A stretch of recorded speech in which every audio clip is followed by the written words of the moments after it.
Hello, everyone. I am happy to see you. Thanks, everyone, for coming. This is our third class on the topic of Jewish Apocrypha.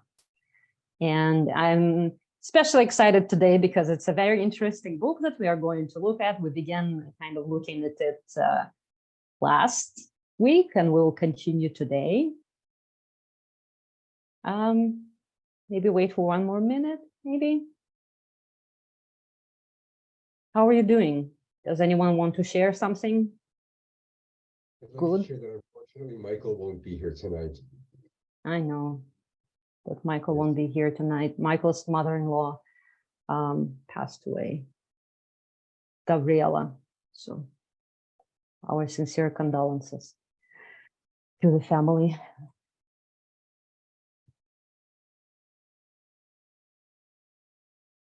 Maybe someone has some good news. I am totally fine. I recovered from the flu that I have, and I'm very happy to be back as a functional rabbi. So well, I hope. Yeah. I hope that you're all feeling well. And I'm a little bit tired. It's 8 p.m. and I'm asking myself, why did I choose such a late time to teach? But that's what we do. There is no better entertainment for a Jew than to read some ancient text and study it and discuss it. So as always, I invite you to participate, and we're going to begin now. And if you have any questions, you can raise your hand and you can unmute and you can say that you want some clarification or question. So we have, a little bit of a discussion, live conversation. And I'm really hoping to hear from you, because as I always say, when we do that, then I have a chance to learn from you. And it's much better learning if we are talking about things rather than just listening. Okay. Do you have a question? But I can't hear you. Yes. Maybe you've already answered this. How was it decided which texts got included in the Torah and which ones were excluded? So maybe you covered that somewhat. Yes, somewhat, but we don't. That's the thing. We don't know exactly. We don't know who specifically made a decision. We know that it was done by rabbis, and that they have discussions in Talmud what books should be included and books should not be included. And from the books that we have, they discuss the book of Esther should be included, and there, there's thought that maybe it should not because it doesn't mention God in this book. There is a question if Song of Songs should be included, and rabbis talk about it because Song of Songs is erotic poetry, and they thought that maybe reading that, especially for young people, is not so safe. But then they decide to include it too. So they talk about Book of Kohelet, should they include it or not? And they include it, but they don't talk about the books they did not include. Like they don't explain why they didn't include them. So there's no criteria ever written out for what they were. You can only guess. Usually in every book that was not included, there is some kind of a problem. There is something that rabbi didn't like. Like we talked, for example, about the book of Jubilees. One of the reasons that it probably was not included is because it really insists on the solar calendar, while we are using moon calendar for our holidays. So it wasn't, in a big contradiction with our tradition. It was a parallel tradition. It didn't lost. Right. So there are in each book there are certain problems that rabbis didn't like. The other reason is because some books were just very late. And they didn't feel divine because they knew exactly who wrote them. Right. I write a book today and say, let's include it in the Tanakh. That would be weird. So for them, it was this way, some of the books, they were already like for 1,000 years. And this book was written like 50 years ago. Why would they? So that's also a reason. Okay. Just was wondering. Of course, it's a good question. Carney, do you have a question? Yeah, I want, it's not a question, it's a request. As I'm not familiar with all the English names of the books, like you mentioned canon, is that the Tanakh? When you talk about the canon Yes, and canon is, yeah. and the Hanoch. Hanoch So is Enoch. when you mention those books, can you mention the Hebrew name as well for me? That's the thing, that is there a Hebrew name for that book, because it's not in the canon, but I will do my best. Yes, Book of Enoch is Book of Hanoch. Okay. The Book of Jubilees, maybe it was called Yovelot, Yuval. Yovel. Yeah, probably, but we don't know really. Well, they're talking about 50 years. 50 years is the Yovel. Yes. Okay. Thank you. I Yeah. enjoy your lectures. Thank you. Okay, so let's go ahead and start to do the Book of Enoch or Hanoch. And last week we began talking about it and what this book is about. So just a quick review for those who didn't have a chance to be with us last week, just like a quick revision of what we did there. So the book that we are focusing today on is Book of Enoch or Book of Hanoch 1. There are 3 books of Hanoch. To make things complicated, we're only talking about the first one. And this is a pretty early book. On our chart that I shared with you before.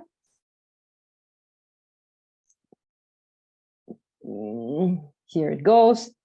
So in the first class, we talked about first and second about the Book of Jubilees, which is in like this purple zone, which is Hasmonean rule, meaning this is after the events of Hanukkah, let's put it this way. And the Book of Enoch is much earlier than that. The Book of Enoch is even earlier than the Book of Daniel, which is in our canon, which is in Tanakh, right? So this book is very early. So kind of like in the history, it does mean that Book of Jubilees was before. We just studied before because chronologically, it talks about the events before, because Book of Jubilees is talking a lot about what happened in Book Bereshit in Genesis, right? So that's why we started with this. But it draws a lot upon Book of Enoch. And Book of Enoch is a very, very interesting book and a lot of interesting things happening there. And I'll just scroll real fast to our part. And the Book of Enoch, we talked about it, it's roughly 4th or 3rd century BCE, and it's very apocalyptic text. It has, again, a lot of information about angels and demons and things like that, because it's an esoteric book. The reason why Book of Enoch was probably not included in the Tanakh, one of the reasons why that can happen is because it was considered not for the general public because of its esoteric nature. It's very mystical. There's a lot of mysticism. There's a lot of like hidden knowledge in that. So probably it used to be this kind of book that was like read more or less in secret or like in private circles, and that's why it didn't become popular. But it's very influential on our culture, on the world culture, without people knowing that even. And we will look at the text and we will see how that's influential. And Book of Hanoch, it's the same situation as Book of Jubilees. It's not a part of Tanakh, but it is a canonical book in Ethiopian Jewish community. Among all the Jewish community, that's the only community that holds this as a sacred book.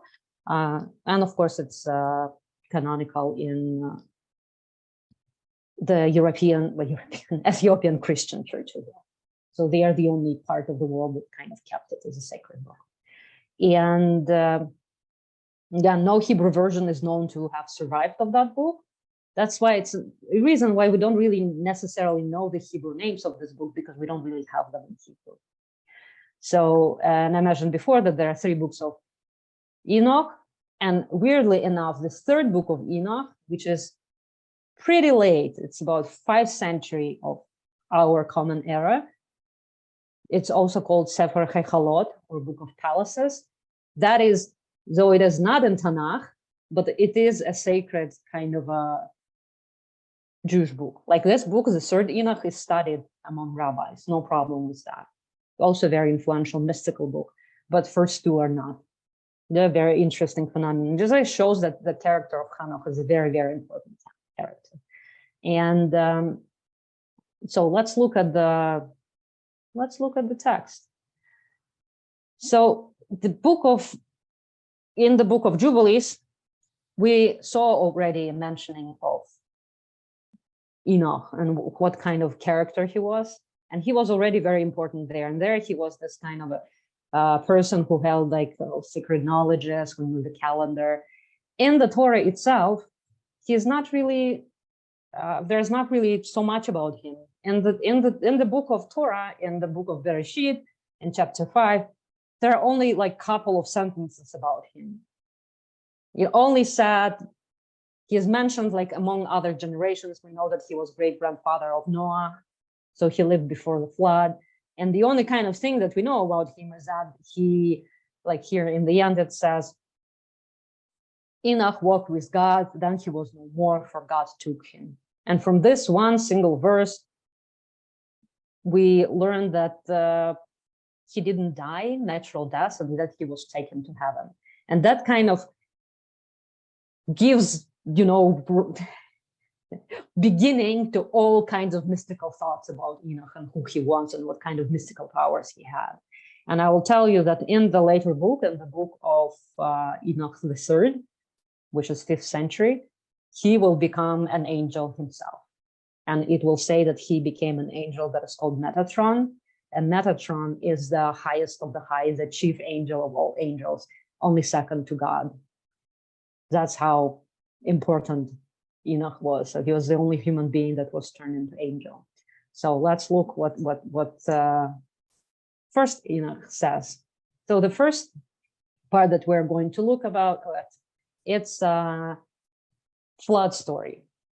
It kind of began with the same idea that we saw in the Jubilees. This is like the main starting point for Book of Enoch. And I will read. There's a lot of text that I'm going to read today, but I'll try to make it entertaining as much as possible. And we talked about it a little bit in my class about Satan in Jewish tradition, because the ideas of demons and Satan are coming very much from the Book of Enoch. So this is chapter 4 and 5. And this is, of course, not the entire chapter. You will see like I skip some sentences or make them shorter, so it's not an original text. You can find the original text online if you want to, and there are books that you can buy if you want to read the original text. But I will start reading. And it came to pass, when the children of man had multiplied, that in those days were born unto them beautiful and comely daughters. And the angel, the children of the heaven, saw and lusted after them, and said to one another, Come, let us choose wives from among the children of man, and begat us children. And Semiazaz, who was their leader, said unto them, I fear you will not indeed agree to do this deed, and I alone shall have to pay the penalty for a great sin.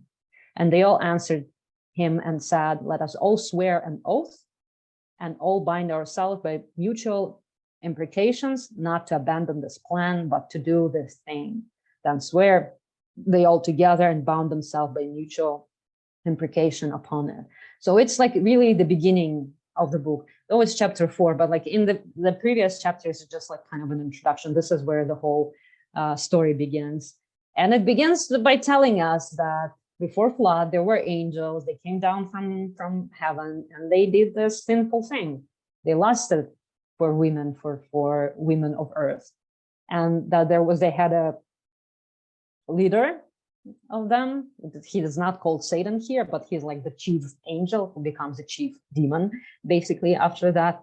And also important to say that they swear an oath and they bind themselves by this oath. So everything that's going to happen to them later is connected to that, because they made that oath. Like they couldn't really totally repent after that, because that's what they promised. And these are the names of their leaders. And I'm not going to read all of the names, but Semiazaz and Arakiba and Barakiel and Asael and all of those. So this is very important for demonology, for angelology, because we have the names of all these creatures, of all these angels. That's not very typical for the Tanakh, because in Tanakh, we only have the name of angel mentioned in the book of Daniel, which is like, as I said, a very late book, and it's later than this book. So this tradition is very late of like these creatures having names. But because it has names here, the whole like later esoteric demonology is going to develop from this tradition. And all others together with them took upon themselves wives, and they became pregnant, and they bare great giants, whose height was 3,000 ells, who consumed all the acquisitions of man. And when men could no longer sustain themselves, the giants turned against them and devoured mankind. And they began to sin against birds and beasts and reptiles and fish, and to devour one another's flesh and drink the blood. So these giants that were born, they're very much like titans in Greek mythology, for example, and in many other mythologies as well. There's a universal theme that the previous generation, they were gigantic, but they were very, very big. And the reason for that probably is that,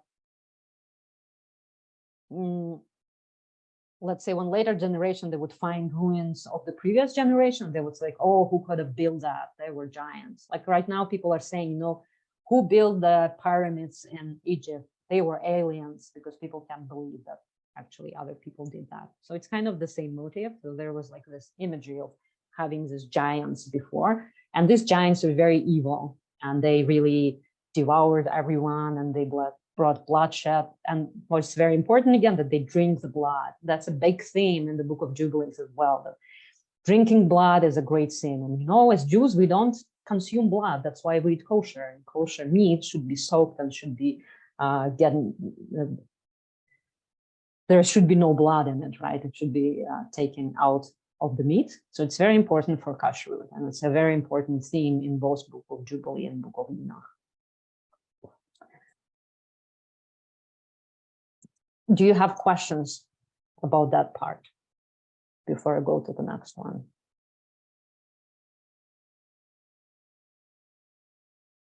No? Okay, you had a chance. You can ask later. So the next big theme of the book of Enoch is the end of times, the apocalypse, what's happening, the great judgment, what's happening after people die. So it's a big part. And again, we don't typically, we will read now, we don't typically think about it as Jewish kind of narratives, but they're Jewish narratives. It's just like we did not really preserve them in our tradition. Oh, I have a question. Wait a second. What relation is there between these giants and ones mentioned in the book of Genesis? These are the same giants. These giants that are mentioned here in flood story, these giants, great giants that were born after angels came down to earth and had a relationship with female women, these are the same giants that are mentioned in the Genesis. That's where the story comes from. It just expands on that story. It takes this verse from the book of Genesis, which doesn't really explain much. In Bereshit, it just said, you know, there was this weird Nephilim. We don't really know who they were. They're angels or people, we don't know, but they brought giants upon the earth. It doesn't say much after that. But the book of Enoch really expands on that. It explains who the giants were and why they were so terrible and what kind of sins they brought up to the earth. So these are the same giants. Okay. Chapter 10, beginning with verse 4. And again, the Lord said to Raphael, bind Azazel hand and foot and cast him into the darkness, and make an opening in the desert, which is in Dudael, and cast him therein. And place upon him rough and jagged rocks, and cover him with darkness, and let him abide there forever, and cover his face that he may not see light. And on the day of the great judgment, he shall be cast into the fire, and heal the earth with the angels, which the angels have corrupted, and proclaim the healing of the earth, that they may heal the plague, and that all the children of man may not perish through all the secret things that the watchers have disclosed and have taught their sons. In those days, they shall be led off to the abyss of fire, to the torment and the prison in which they shall be confined forever.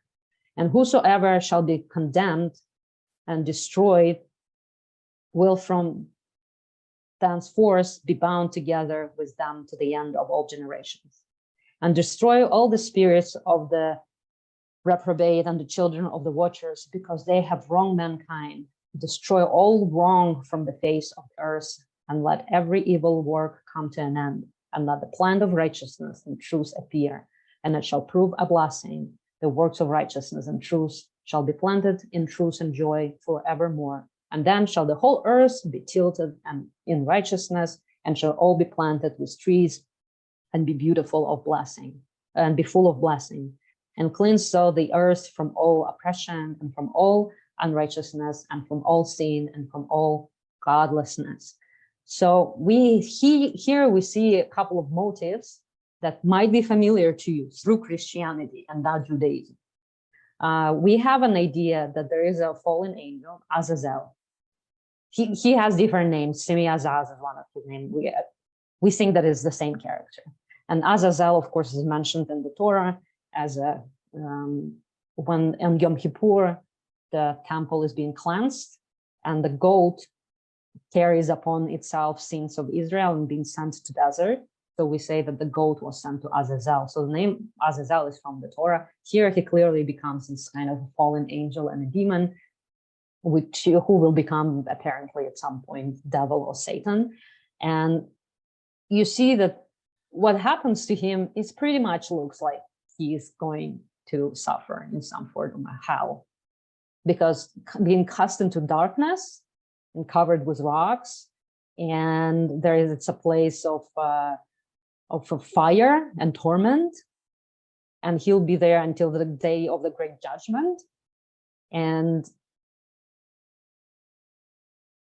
it says that kind of the origins of evil on earth are rooted in the behavior of those angels, because angels have corrupted the earth, and that explains why flood was necessary. It's not because what human beings did, actually, it's because what angels did, that they corrupted this world, they brought sin into this world, and they taught people how to do all kinds of awful things. And it said that in those days they shall be led off to the abyss of fire. That is very similar to Christian hell, right? And torment and prison in which they shall be confined forever. And here they called watchers. Watchers is another name for this angels who went down on earth in the beginning. It's just they're called watchers, and the whole book, it's like the first book of the first Enoch. It's called the Book of Watchers. And then after all this happened, then it's the whole new era began. It's an era of justice and righteousness and beautiful trees and this kind of a paradise image. So this idea that there are demons, there are fallen angels, they're suffering in some kind of darkness, fiery place, and there's going to be a judgment, and after that there will be our land will be all in righteousness and blessed and beautiful. So these ideas, they clearly involved in later Christian beliefs, but they did not really remain in Judaism to that extent. They did remain, and they are going to be mentioned in Talmud, but like as a modern Judaism of today, that's not really what we believe in, but it is the Jewish source. So why I'm showing you that is that you know that it wasn't invented by Christians. We actually invented it. That was all our idea. Okay, I have a question in the chat. Let me see. What do Chazal say about giants, and how do Chazal understand the giants? So Chazal say that these Nephilim, this kind of creatures who came onto earth and had relationship with women, they are not angels. They say that they were just like unrighteous kings or leaders, like that they were great men of that generation who had power, and that they gave birth to these giants who are not like physical giants, they're just like evil people. So they demystified all. Chazal say, the sages say that it's not about angels. fallen demons and giants. It's all about just people. That there was this powerful people who abused their power, and they led the world into this kind of scene that led to the flood. All right. Are there any questions about this specific part, about the fireplace and darkness and the fallen angels that are kept there for some reason? Rabbi, it's so negative. I can see why they didn't put it in. I mean, it's really most unappealing. Well, it's also my kind of a selection of the text. There is a big part which describes how beautiful the life is going to be. Like in the end, you see here, there shall the whole earth be tilled in righteousness, and there shall be planted with trees and be full of blessings. And there's a whole like big description of these beautiful trees with the beautiful fruits, and like how this world is going to be beautiful and nice and happy and all of that. I just didn't include it, but there is a big part, like they're like in the same proportion. The negative part has a positive part too. I guess they're trying to create a contrast to justify maybe in the long run, or to build up the suspense. Yeah, that's true. But the reason why they have it is because of eschatology. They have a very strong belief, which developed at that time, that like there's going to be end of days. This idea is not really in Tanakh, in our Torah, that much. Our Tanakh doesn't talk about the end of times, like coming of Messiah and all of that. That's later development. But they kind of historically, that's the time period when these ideas, become prominent. And it's a very strong idea there that there will be an end of days, and there will be judgment, and there will be punishment, and there will be like good place for good people and bad place for bad people. That's the reason why they developed these beliefs. Yes, because they lived in the times of difficult times of wars. They felt that their world was corrupt. Every book that is written, it's a reflection of their time, of what they went through. The people who, completed it, the people who kept this text, people who wrote this text. So this idea of the final judgment it's not very much in the Torah, I have to say. Rabbi? Yeah. Yes. Was there a question? I guess we're both, I was just going to say, I always thought it was the end of days was a very Christian thing. I never really sort of absorbed it into Judaism. I know we're waiting for the Mashiach. It's a much more positive. Yeah, but what's going to happen when Mashiach comes? Going to have a wonderful world. So rabbis, they don't have one opinion on that. There are two kind of theories. One theory is that we as humanity are going to evolve into like better and better and better place, better world, and then Mashiach will come. But there is opposing idea that our civilization is going to spiral down into chaos, and then Mashiach will come. So we don't know. Either things are going to be really bad or things are going to be really good. Yeah. We have both of that. So the idea of Messiah coming in the end of days, that's the Jewish idea. That's not a Christian idea. I mean, no. It's now a Christian idea, but it's ours in origins. There is one of the reasons why I think it's interesting and important to study this text is that we can understand that our beliefs today, they're in a way shaped in relationship with Christianity in a very interesting way, because we define ourselves as not what they are. Like they believe in Satan, we don't believe in Satan. They believe in hell, we don't believe in hell. They believe in in final judgment day, we don't believe in judgment day. But in history, actually, these are all our ideas. We just they didn't stick with us. We abandoned them at some time. They didn't become popular for whatever reason, but they were kept in Christianity. So now when we're saying, Jews don't believe in hell, that's not true. Jews used to believe in hell for like many, many centuries. Absolutely. And it's just our modern perception of Judaism doesn't really reflect the history of Judaism. And I think that's why it's important to know. It's important to know what kind of influence we had on the world culture. These ideas of hell and judgment are so universal in our religions, such as Christianity, Islam, and Judaism. They shape our culture in so many ways. They are not invented either by Muslim or in Islam or in Christianity. They're invented by us. So we are responsible for that. Yes, Alan? Yes, hi. So my sense is that there's no guidelines for humanity from these writings about how people should behave. It was kind of like, this is how the angels behaved, and this is the outcome, and these are some possibilities that there could be a beautiful world at the end of days. Whereas modern Judaism, we're given very sort of definite behavioral expectations, tzedakah, tefillah, we're going to improve ourselves, or if we're in Christianity, we ask for forgiveness whenever you want to go to church and give confession.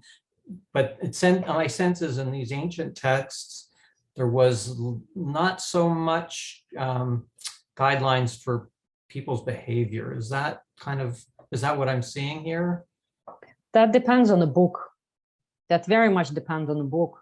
In the book of Jubilees, there are very, very clear guidance. They say fornication is the worst sin. You should have a happy marriage and stick to your partner. Food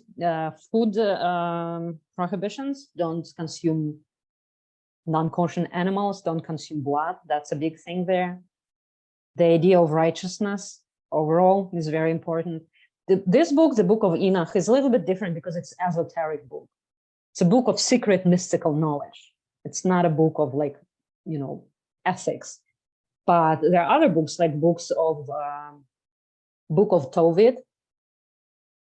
And that book explains the major theme of that book is tzedakah, as the thing that everyone should do is tzedakah. And I hope we'll have time to talk about this book a little bit later. So it depends on the book. Some books, they have very strong component and they tell you exactly what you should or shouldn't do. Some books have less. This particular Book of Enoch is not that, it's not that much about like halacha or observance or the law. It's more about this kind of mystic, sacred knowledge. Okay, let's go further and see what else it tells us. But again, I remind you that I made the selection of the text, so it's not necessarily representative of the entire book. I kind of chose the things that I found important and interesting, but there are other things too. Enoch and his superpowers and why he's so important. This is chapter 12. It starts to speak in the language of Enoch, like he's saying, and I, Enoch, was blessing the Lord of Majesty and the King of the ages, and lo, the watchers called me Enoch, the scribe, and said to me, Enoch, though you scribe of righteousness, go declare to the watchers of the heaven who have left the high heavens, the holy eternal place, and have defiled themselves with women, and have done as the children of earth do, and have taken unto themselves wives, you who wrought great destruction on earth, and you shall have no peace, no forgiveness of sin. So Enoch is a scribe of righteousness. He is able to communicate directly with angels. And more than that, he is going to be a person who is actually praying on behalf of this fallen angel. Because remember, they were bound by this oath, like this contract that they signed between each other. So they couldn't really repent for themselves. And he's going to be the person who is like petition for them. So this is chapter 13. And Enoch went and said, Azazel, thou shalt have no peace. A severe sentence has gone forth against thee to put thee in bonds. And they besought me and draw up a petition for them, that they might find forgiveness, and to read their petition in the presence of the Lord of heaven. For from thenceforward they could not speak with him, meaning with God, nor lift up their eyes to heaven for shame of their sins of which they had been condemned. Then I wrote out their petition and the prayer in regards to their spirits and their deeds individually, and in regard to their request that they should have forgiveness and length of day. So these angels, the fallen angels, they were not able even to look at God, and God didn't listen to their excuses, did not accept their repentance. So they asked Enoch to do that, and he's writing down, he's a scribe, remember, he's a scribe in the book of Jubilee as well, because he knows the calendar, and he is like this, the first human being who really possessed the sacred knowledge, esoteric knowledge, and he's writing like a reference letter. He's writing a letter of petition, and he is saying, these angels did these good things too, and he delivers this to God's self. That's how important he is. He is a very special human being, not like no one else. So he has a lot of superpowers, and he's able to pray on behalf of angels. How cool is that? I wish I could do that too. Another big theme starts here in the book of Enoch, and is going to be developed in the third book, which I said that is like a kosher Jewish book to study. It's description of heavens. It's a very lengthy description, and the third book of Enoch is called Book of Palaces because it's described the heavenly palaces, and Enoch is traveling through like different parts of heavens, and like he seeing different kinds of rooms and angels and all that happens there. So this is where it begins, and it has like a very detailed description of heaven. Again, in our today Judaism, we are not so much occupied with that idea. What's like, is there heaven? What's happening in heaven? Again, we think that it's like a Christian thing, more or less, but here we have like a whole very detailed description. I will just read some of it. And the vision was shown to me thus: behold, in the vision clouds invited me, and the mist summoned me, and the course of the stars and the lightnings sped and hastened me, and the winds in the vision caused me to fly and lifted me upward and bore me into heaven. So he's literally traveling to heaven as a human being. And I went in till I drew nigh to a wall which is built of crystals and surrounded by tongues of fire, and began to frighten me. And I went into the tongues of fire and drew nigh to a large house which was built of crystals.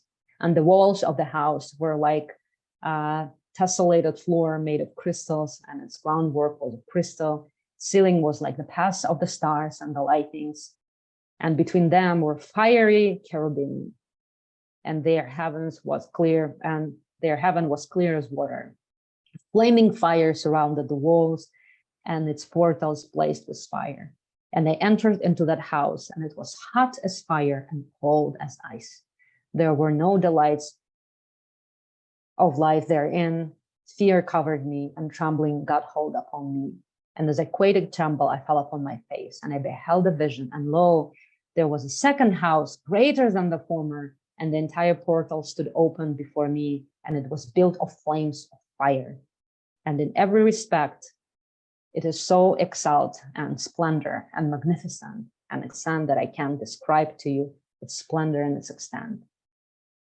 And its floor was of fire, and above it were lightnings and the paths of the stars, and its ceiling also was flaming fire. And I looked, and I saw a lofty throne. So this is just a part of the description, but it has very strong themes. First of all, heavens, they made of fire and crystal. So they're hot and cold at the same time. It's not imagined as like, beautiful garden where like people in white clothing are walking around, but it's a place where heavenly beings are living, God and his angels. And it's a place that is frightening and at the same time extremely, extremely beautiful and splendid and magnificent. And he's saying like, I can't even describe it to you, how beautiful that is. What's important that it's a fiery place. It's a place where everything is like made of fire and crystal. And it's, for me at least, it was always an interesting kind of an observation. Why didn't they imagine heavens as fire? Do you have an idea?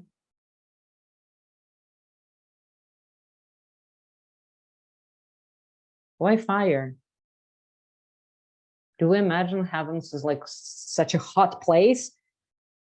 Because there would be descriptions of like of fiery rivers that are like always flowing with fire, and like everything is like burning and it's like very bright. The heavens that are above us, that described in this way. So one of the reasons why it might be this way is that, remember that ancient people, they often imagine world as kind of, this is the earth, and it's like covered in spheres. And they're like first sphere, second, and like the layers of heavens. And they would say that the uppermost level is the level of fire. And one of the reasons for that, strangely enough, is if you imagine our night sky, if it's like a piece of fabric, and we see stars, but these stars, there are like holes in this fabric, and we see the light that is like above shining down to us. So they saw that the source of this light, the light of the night sky, it's coming from like the uppermost of the highest level of the heavens. It's not described here the way I described it to you, but it's one of the theories why they saw the heavens as fiery place. And this idea of palaces made of crystals and cold and hot at the same time, they're going to remain in Judaism. They're very prominent, for example, in more or less modern Hasidic teachings, and Rabbi Nachman, for example, Rabbi Nachman of Breslov, he's very famous for his like fairy tales kind of stories. So he will use this motive a lot. The palaces, the princess and the palace, the owner, the master of the palace, and the palaces that are made of fire and crystals and all of that. So this theme remained in Judaism. Okay. So that was the heaven, but it also has the opposite reality described as well. So here is the depiction of Sheol, and we talked about it in last class a little bit. Do Jews believe in hell or not? Great question. There is a concept of Sheol in Judaism. It's in the Torah, and Sheol is this kind of a place where dead souls descend.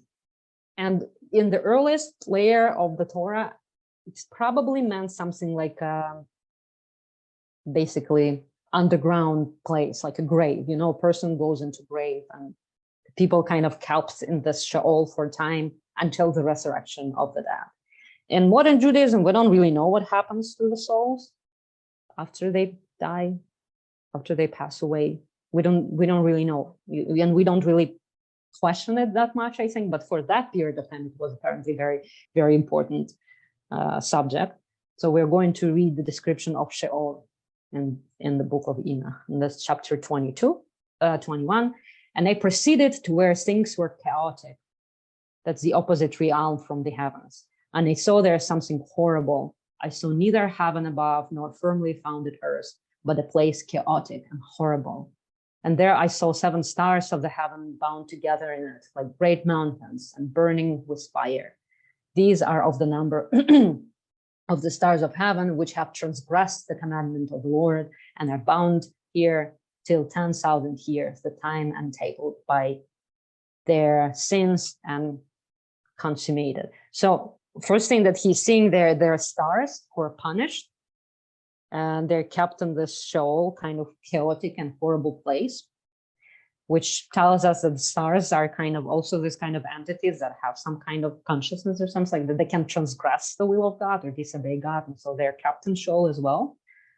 And from thence I went to another place which was still more horrible than the former, and I saw a horrible thing, great fire there which burned and blazed, and the place was cleft as far as the abyss, being full of great descending columns of fire. Neither its extent or magnitude could I see, nor could I conjecture. Then I said, how fearful is the place and how terrible to look upon. So Sheol clearly is not a nice place.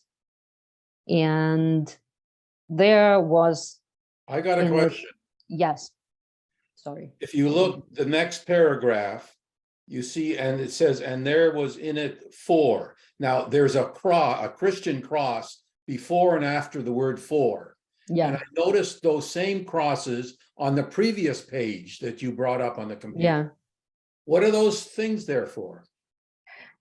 This is just how they mark the different versions. It's not Christian cross. I don't know why they use cross. It can be a star or something like that. Yeah, I changed it in some next edition of this class.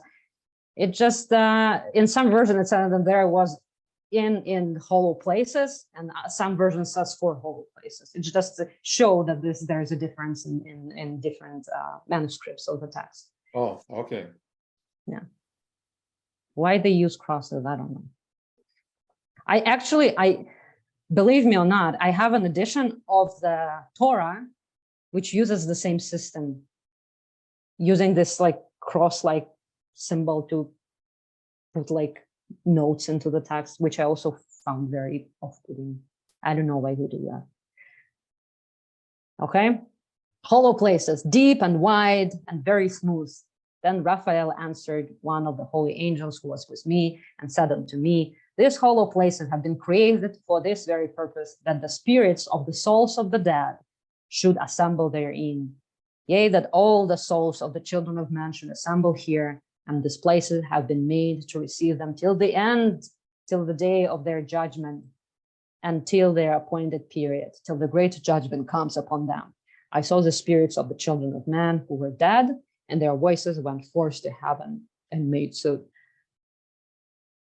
Pretty like much similar to concept of hell, except that people are not tortured there. It's just a place where people kind of waiting till the final judgment day and resurrection.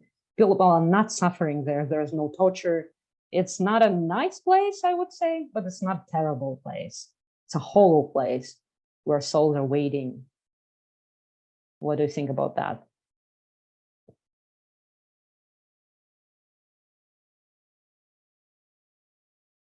Would you like to be in that place after you die?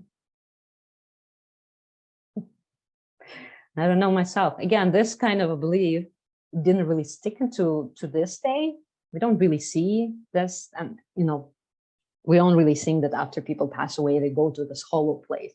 But as I'm saying, this original idea was invented by Jews and was developed by Jews. And it's very, very strong in modern culture of the world. And the last part that I want to look at, this is all of the previous slides that I showed you, they're coming from the first section of the book of Enoch, but there are many more other chapters. And we're not going to look through all of them. The first section that I showed you, it's called Book of Watchers, because it's mainly concerned with this fallen angels and travels through heavens and through Sheol and all the mystical visions that Enoch had. But there are other chapters as well. And one of the big portions, it's an astronomical book. And it's also very important. And we talked in the Book of Jubilees that the idea of 50 years was very important for them, that the whole history of humanity was divided in the cycles of 50 years. And that it was also important for the solar calendar, because they believed that each year the holidays should occur at the same time on the calendar, on the solar calendar, not the way we have it today, and our holidays are shifting within months or two. So in the book of Enoch, that's also an important idea. And there's a whole big chapter that is dedicated to the descriptions of like all kinds of, how to measure days and all of that. So let's look at this portion as well. It's called the Book of the Heavenly Luminaries. And this is, you see, chapter 72. So imagine how many chapters we we stopped with 22nd, right? And this is 72nd. So there are a lot of material that we didn't read today, just to understand that it's a much bigger book. And the book of the courses of the luminaries of the heaven, the relations of each according to their classes, their dominion and their seasons, according to their names and places of origin, and according to their months, which Uriel, the holy angel, who was with me, who is their guide, showed me. So Uriel, he disclosed the secret knowledge to Enoch. That's how he knows everything about heavenly luminaries. And he showed me all their laws exactly as they are, and how it's with regard to all the years of the world and unto eternity until the new creation is accomplished, which dureth till eternity. And the sun and the stars bring in all the years exactly, so that they do not advance or delay their position by a single day into eternity, but complete the year with perfect justice and 364 days. So the whole book of Jubilees that we studied before, it is descending from this idea that is in the book of Enoch, that there is laws for the heavenly luminaries, for the planets, for the sun, for the stars, and these laws are known to people, and that based on these laws, we should have a right calendar, which is not a moon calendar, which is a solar calendar, and that all the year should be divided in 364 days. So what does it really tell us? Why is that even important to know what they thought about this calendar thing? One of the reasons why it's important is that, first of all, we know that the understanding of how solar calendar works was known to people quite a long time ago, right? That it wasn't the development of antiquity. It was known before, and that there was an inner kind of struggle of which kind of calendar is going to win in the end. And the calendar that we have today, this is the calendar that we chose, and this is the calendar that we continue to use. And this is probably a more ancient calendar that is based on the moon cycles. But there was this parallel idea that there should be a solar calendar, all the holidays that should be at the same day. And last week we spoke a little bit about it, that this turbulations with calendar, they happen not only within Jewish world, it happened in the surrounding cultures as well, as people were understanding more about how the year cycle works and try to calculate it, and the advance of science of that time. So in the Greco-Roman world, at some point of time, the calendars that we have today, 365 days, 356 days that we use today was accepted. And roughly at the same time, we have this kind of, not a conflict, but like this struggles within Jewish tradition to define what kind of calendar we should use. And we use the calendar that we use, but it's good to know that there were other options as well. And Christian calendar, religious calendar, I mean, it's kind of has also both things. So like most of the holidays, not most, some of the holidays, they happen at the same day, like 25th of December. But some holidays like Easter, they change time because they're connected to our ancient moon cycle. And calendars are very important. And that is reflected in the book of Enoch. So why did I want to show you this book? Because it has, like, if you're interested in like secret knowledge of how the heavens are formed, what's happening there, who lives there, what are the names of the angels, how the heavens are organized, or like where do people go after they die, this book has all the answers. And as I said, though this book is not canonical to us, it's not in the Tanakh, it is canonical to Ethiopian Jews. And also from that book, other books are derived, such as the Third Enoch, which is a kosher Jewish book, very influential book in the Jewish mystical tradition. And these books are going to be very influential for later development of Kabbalah and Jewish mysticism that we have today, all rooted in the book of Enoch. Okay, do you have any questions? We have 5 minutes. I'm waiting for your questions. I'm sure there should be some.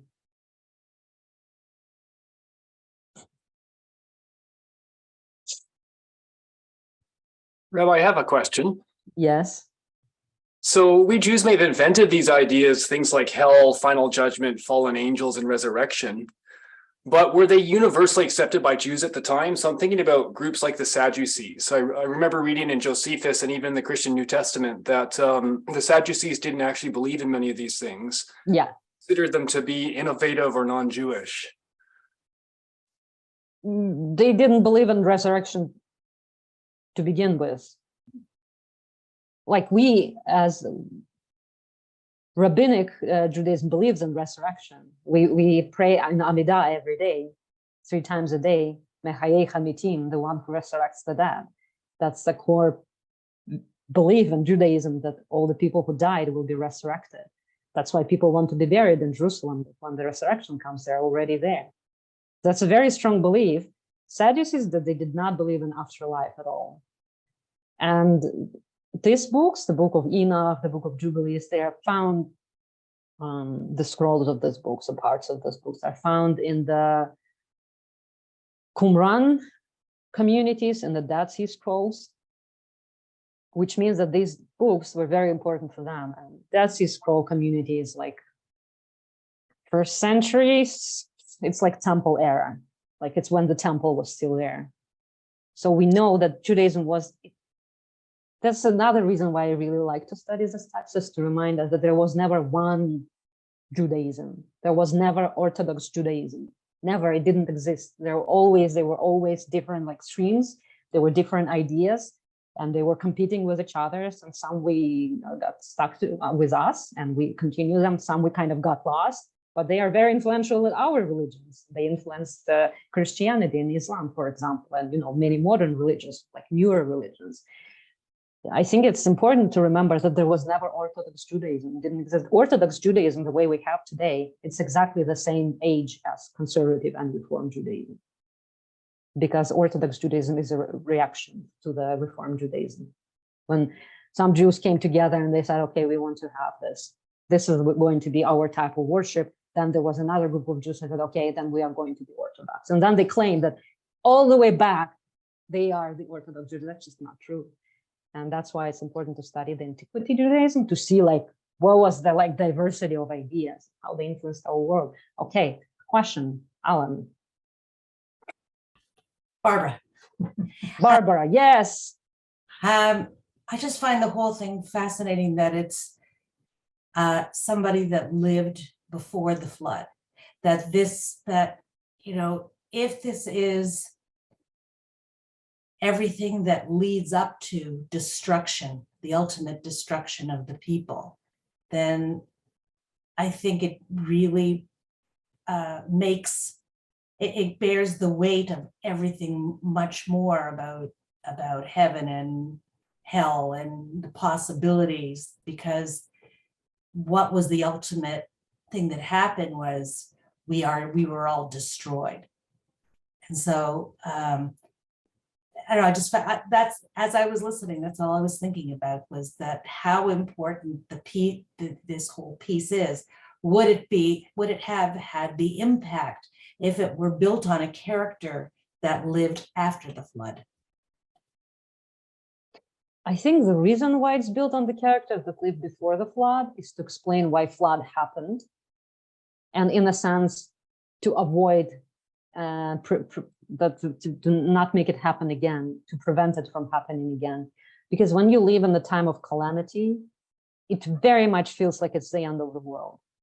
Even in our days, there are a lot of people who believe like, oh, our culture, like our civilization is like going to null and void, and it's the end of days. Because every time there is some kind of a crisis, people think that this is the end of the days. And they thought that too. They lived in difficult times, and they look back at the stories and they see and they say, okay, those people were corrupted and God destroyed all of them.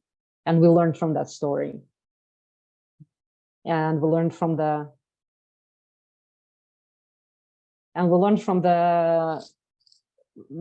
experience of Enoch and that generation, of what they did wrong. But also it gives you hope that still kind of people survived after that flood, that we're going to survive after our crisis and calamity. And when people living through the war, they do think a lot about death and about afterlife and about judgment, because ultimately what people want all bad people to be judged and punished, because people want retribution. People want to have a hope that all the evilness of this world is going to be condemned. And who can do that? Who can judge? Only the righteous judge of the world, which is God. Okay, I have a question here. Who do we believe wrote the 3 books of Hanoch? There are different books, so we don't know who Jews wrote them, whatever I can tell. So for at least first and the third one. The second one is a questionable book. We didn't really touch on that because it only exists in Slavonic, like in Eastern Church. So not going to talk about it, but the first and the third one, they're written by Jews. The first one is written by Jews of the like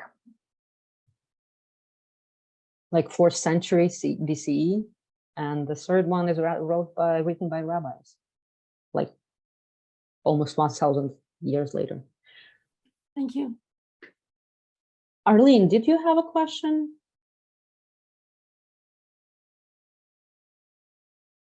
Because I see a message from you, and I'm not sure, and I'm not sure what it says. A comment? Do you want to say?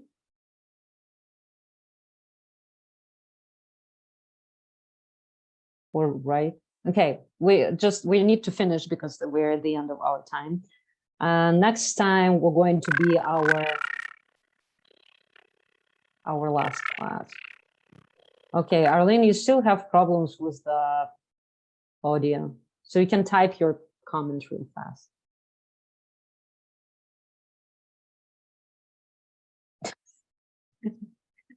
We can't hear you, but I'm sure it's something. Yeah. I think she typed that she learned so much, and thank you. This is like another layer of learning. Ah, okay. Thank you so much. Thank you. I hope that you enjoyed. I enjoyed very much. But in preparation for this classes, I read a lot of texts that I haven't read myself before, so I learned a lot, and I'm happy to share this with you. And I hope that the main, I think, message that I have is just know how creative Jews are and how many things we invented, even if we don't remember that we invented them, and what kind of huge influence and importance they have in the culture of today. So thank you so much.